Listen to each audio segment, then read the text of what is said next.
ಕನಸು ಸಿನಿಮಾದ ಒಂದು ಫೀಲ್ ಕೊಡ್ತಾ ಇದೆ. ಅಷ್ಟೊಂದು ಫ್ರೆಶ್ ಆಗಿ ಒಂದು ಕಾನ್ಸೆಪ್ಟ್.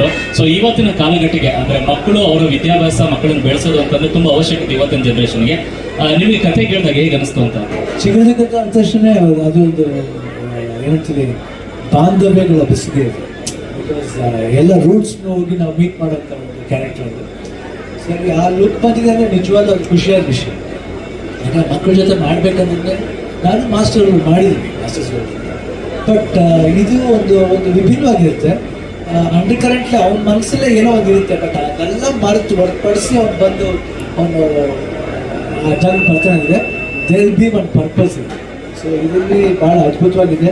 ಅದು ಮಾತುಗಳು ಅಷ್ಟೇ ಸ್ಟೂಡೆಂಟ್ಸ್ಗೆ ಅನ್ನೆಸರಿ. ಇವಾಗ ಹೇಳ್ತೀವಿ ಕಮರ್ಷಿಯಲ್ ಸಿನಿಮಾ ಮಾಡ್ತೀವಿ ಅಂದ್ಬಿಟ್ಟು ದೊಡ್ಡ ಮಾತಾಡ್ತೀವಿ. ದೊಡ್ಡ ಮಾತಾಡ್ಸೋದೇ ಇಲ್ಲ. ಮಕ್ಕಳು ಏನು ಮಾತಾಡ್ತಾರೆ ಅದೇ ಮಾತು. ಅದನ್ನೇ ಪ್ರಸನ್ನ ಹೇಳಿದರೆ ತುಂಬ ನ್ಯಾಚುರಲ್ ಆಗಿ ಇಲ್ಲಿ ಎಲ್ಲೂ ಇಟ್ ನಾಟ್ ಬಿ ಬುಕ್ಕಿಶ್. ತುಂಬ ಬುಕ್ಕಿಶ್ ಆಗಿರ್ಬೇಕು. ಮಕ್ಕಳು ಇವಾಗ ನಡುವೆ ಹೆಂಗೆ ಮಾತಾಡ್ತಾರೋ ಅದು ಕಾಮನ್ ಆಡಿಯನ್ಸ್ಗೆ ಭಾಳ ಮುಟ್ಟಬೇಕು. ಈಗ ನಾವು ಇದೇ ಥರ ಮಾತಾಡ್ತೀವಲ್ಲ ಮನೇಲಿ ಅನ್ನೋ ಆ ಟಚ್ ಕೊಟ್ಟಾಗ ಏನಾಗುತ್ತೆ ಅಂದರೆ ನಾವು ಏನು ಮಾಡ್ತೀವಿ, ಏನು ಮಾಡ್ಬೇಕಂತ ಮಕ್ಕಳ ಜೊತೆಲಿ ಆ ಪರ್ಪಸ್ ಸರ್ವ್ ಆಗುತ್ತೆ.